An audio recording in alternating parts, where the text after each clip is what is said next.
In this video, I'll go through setup of Ansible lab on GNS3. We will download all the relevant software, install it and set it up.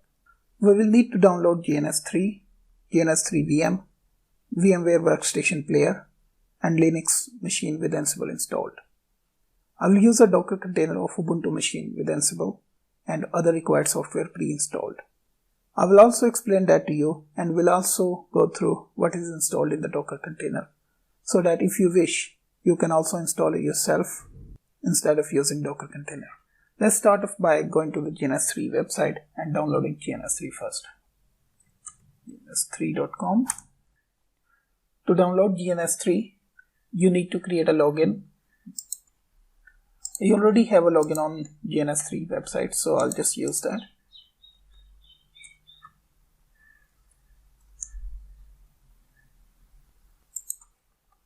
From GNS3, we need two pieces of software.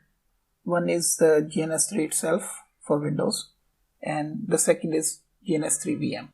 So I'll start off with the GNS3. So that's downloading now, and I will also start GNS3 VM as well. And we'll use it for VMware Workstation, so I'll use this second option.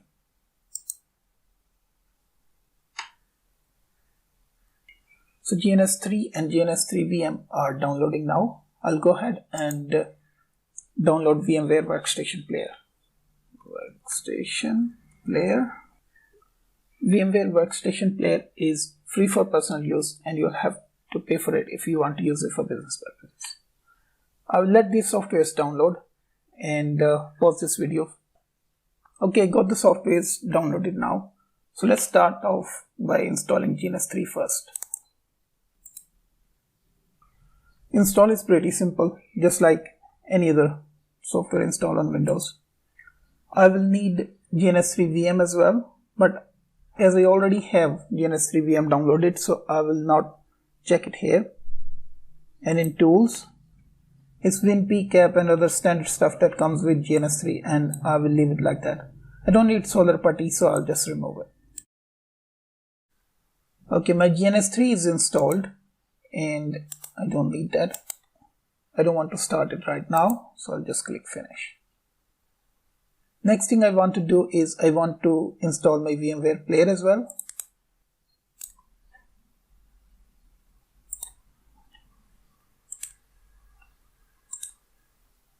I'll leave both of them checked. It's your own choice if you want to. VMware Player is also installed now. So next thing we need to do is unzip the GNS3 VM. So I'll just do that. And I need the GNS3 VM to be imported into VMware Workstation. I need to open the virtual machine and I have to go to my downloads and I have GNS3 VM here. I'll just name it GNS3 VM. Let's have a look at it. I usually give it a little more RAM than 2 GB. So let's give it 4 GB. And number of processors you can also increase or you can leave it on default. I'll give it 2. And virtualize Intel VT. That is important. So make sure that is checked. And I will start the VM. GNS3 VM is ready. VMware Player is offering me some extra software which I'm going to say remind me later for now. And take a note of the IP address here, 192.168.40.128. We will need it inside the GNS3. So I'll go ahead and start GNS3 now. So there's my GNS3. I'll go to the preferences and in the server, I'll say I want a remote server. I would be using remote server. I have found it much easier than using local GNS3 VM.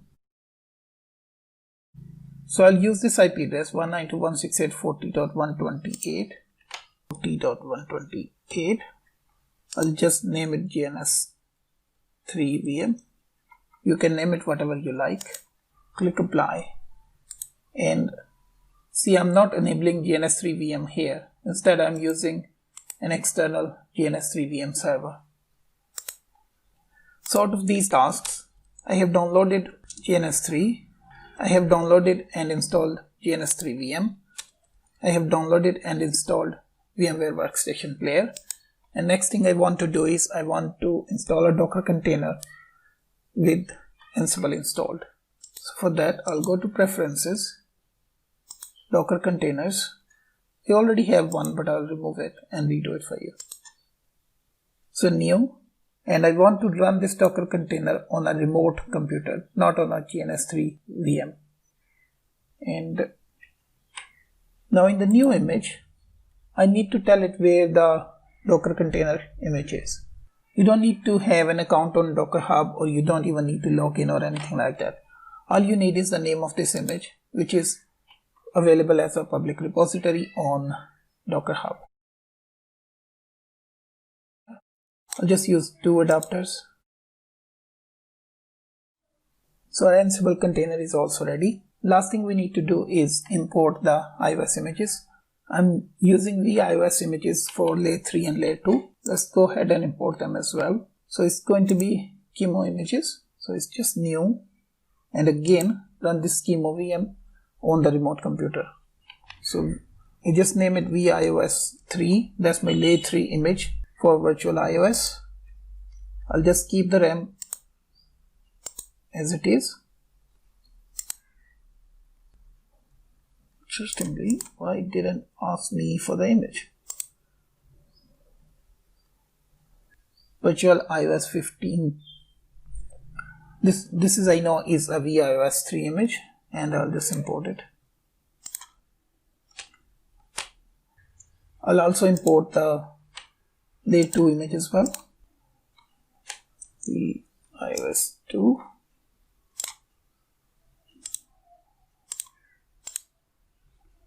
And I want a new image.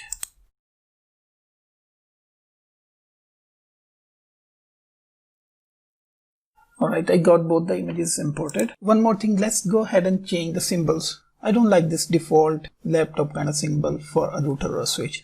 So I'll go to Edit, Symbol, Scale Blue, and I'm looking for a switch. So that should do. Apply, and do the same for this one as well.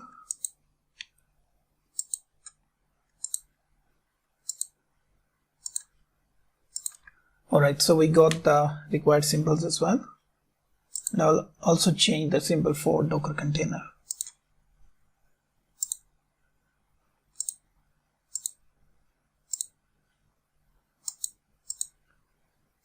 So I think it looks a lot better. So this is a topology that I want to build for this Ansible demonstrations for Cisco iOS. There would be other topologies for other vendors, but let's go ahead and build this small topology, and I will just build it in this video, and we will add default configurations in the next video. So let's quickly go ahead and start it and at least see if it works.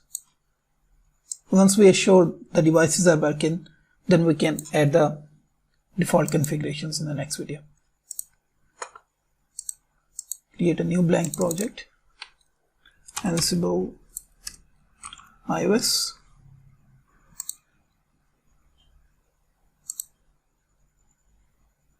I will need 1, 2, 3, 4, and 5 routers.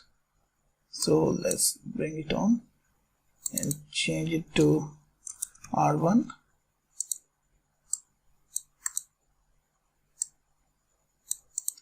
Then I can just do duplicate R2, R3, R4, and R5. So it's gonna be R3 here, R4, R5, R1, R2, and then I need some switches, 1, 2, 3, and 4 switches. So let's bring the switches here as well. First I will just change the name so I can create duplicates.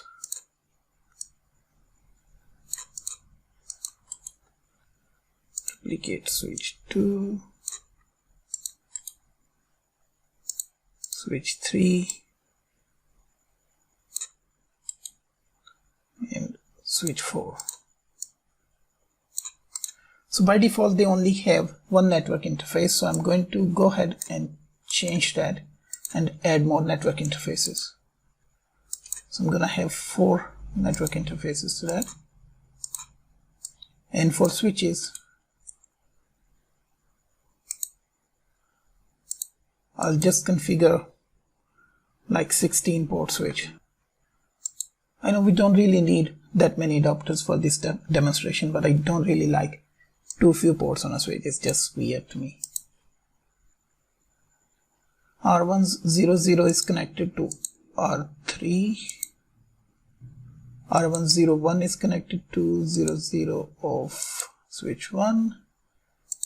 R102 is connected to switch 2's 00, and R301 is connected to R2's 00, R3's 02 is connected to R4's 02, and what is left? Switch 1's 02 is connected to switch 2's 02, and its 01 is connected to R2's 01, 02 is connected to 01 of that one.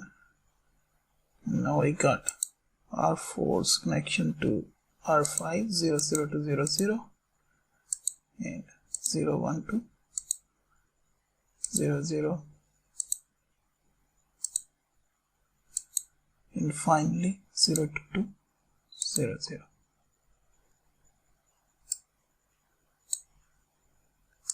So I got my topology connected, and I'll fix the labeling and stuff like that while I pause the video, because I don't want to waste your time just looking at me just labeling it and stuff like that. But I will go ahead and add an ansible box to it. I'm going to change it to just ansible.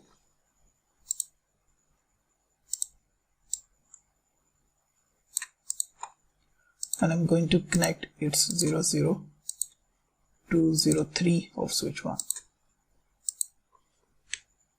I'll just start a couple of devices to see if they actually come up and we don't get any errors. But I will not configure anything in this video. In the next video, I will set them up for Ansible. So let's start 1, 2, and 3. So I'm just starting one router, one switch, and the Ansible box, just to show you that they come up. It's going to take some time, so I'll pause the video here. Our devices are up. In case you have any difficulty running them together, just start them one by one.